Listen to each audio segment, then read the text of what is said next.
right? The solid, liquid and the water vapor or the gas.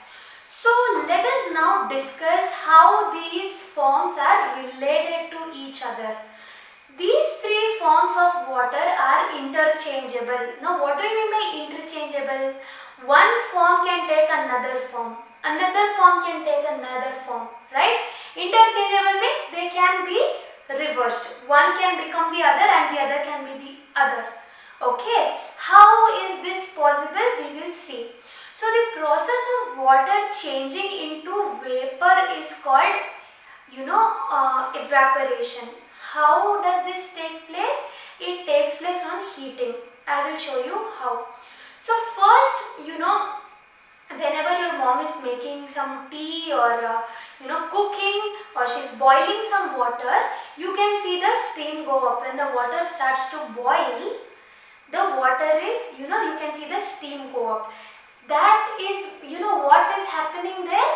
The liquid water is changing into vapor or steam. That means what is happening there? Evaporation. Evaporation is what? When water changes into vapor, and what are you doing? You are heating it, right? Only when you heat a liquid will it change to vapor, and it is called as evaporation. Okay children? Next, when water vapor is cooled, it changes into water again. That means if the water is boiling and you keep a plate near the surface, you will observe that water droplets start to form on the plate, whichever you have kept. So what is happening? Water vapor is getting converted into water again, right? This is called as condensation. What is condensation? From water vapor, when cooled down, is becoming liquid. Vapis it is becoming water, liquid. This is called as condensation. So what was evaporation? Evaporation is when water becomes steam or water vapor when you apply heat to it. It becomes water vapor. This is called evaporation.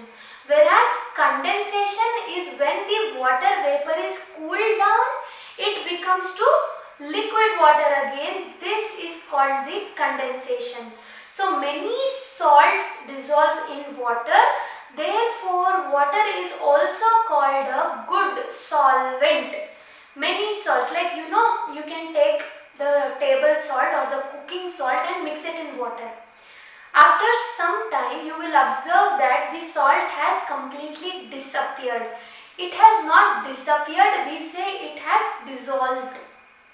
Okay, and because many of salts can dissolve in water, it is a good solvent. For example, if you have been to beaches, played in sea, the beaches like Goa or Chennai or Mumbai, you will see that the water is salty.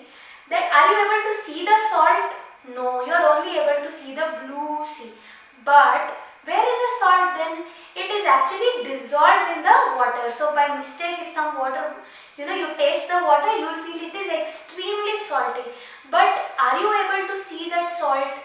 No. That means the salt is dissolved in water, and that's why water is a good solvent. Then we have an experiment also to show how the forms of water are interchangeable. Please observe the animation. So whenever we fill water in a tray and we place it in the freezer, what will happen? The water when we filled was liquid, but the moment we kept it in freezer for some time, it has become solid. Then what I will do, I will remove the tray. I have ice with me now. This ice, I will just leave it like that for some time. What will happen if you leave ice for some time outside in the open air? The ice starts to melt, which means the solid ice is now becoming liquid. Yes. Then what I will do, I will take all this liquid water and I will keep it in a kettle and start to boil. So eventually after some time the water starts to boil and you can see steam.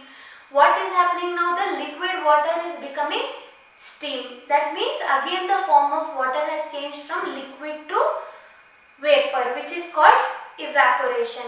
And again, if I keep a small plate near the nozzle of the kettle, I can see water droplets, which means the water vapor is getting cooled and condensation is taking place. So this is how you can easily see the interchangeability of forms of water in your daily life. Actually, you can see it daily life. You don't have to go to school or a lab or an experiment. You see it daily life. For example, when your mom cooks hot sambar and she has close the container with a lid. Once she removes the lid, what do you see on the lid?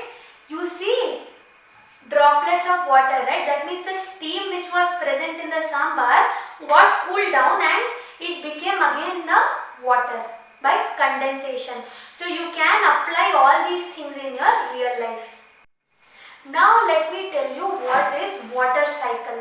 So water from the surface of rivers, ponds and seas goes into the air in the form of water vapor because of sun's heat.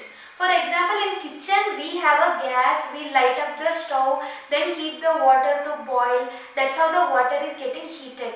But in nature, what happens is sun's heat is enough for water to start to evaporate or turn into water vapor. And where is water present in nature? We see it in rivers, ponds, lakes and the oceans. So the sun's heat makes the water to change the form to water vapor. Okay. Now this water vapor that comes in contact with cold air. Yes, we already know what will happen when water vapor cools down. Yes, they will form tiny drops of droplets of water. Then these droplets together they form the clouds which you can see in the sky, right? So what happens is on further cooling, these droplets of water they become heavy. They become heavy as they cool down and they start to fall. And that is how rains are caused, okay? Because of cooling of those droplets formed, that is cooling of the clouds, rain comes, that is they fall down, they become heavy and they fall. Now the rainwater, they flow back to rivers, ponds, seas, lakes, oceans. That is why it is called the water cycle. You can clearly see it in the picture. First the water is evaporating from the lakes due to the heat of the sun. Then the clouds are being formed. Clouds on further getting heavier and cooling down, they fall down as rainwater, and again the rainwater is flowing into the ocean, rivers, lakes, ponds. So this is the water cycle. You do have slightly new words here you learned, like atmosphere, evaporation, water vapor, condensation. I want you people to read this lesson once again, learn the spellings, and also you have an exercise after the lesson. Please try and attempt that with the help of your teacher or a parent. Thank you.